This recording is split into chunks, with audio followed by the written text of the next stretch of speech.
সকালে নেওয়া হয়েছিল আজকে হচ্ছে গুঁড়ো চিংড়ি মাছ, যেগুলো দিয়ে বড়া খায়, একদম ভাতের মতো হয়। তো রান্নাটা কিন্তু আজকে আমি করছি না, করছে হচ্ছে তোমাদের দাদাভাই, মানে যার পেজ সেই রান্নাটা আজকে করছে।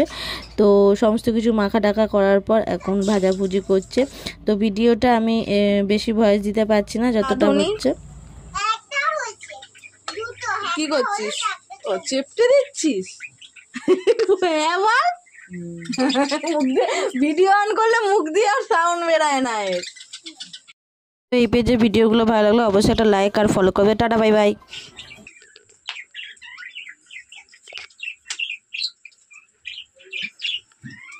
এই যে বন্ধু বানিয়েছে আর এই যে খাচ্ছে। কেমন হয়েছে বলো, রিভিউ দাও। হেভি হয়েছে। রিভিউ দে, খেয়ে কেমন হয়েছে বল।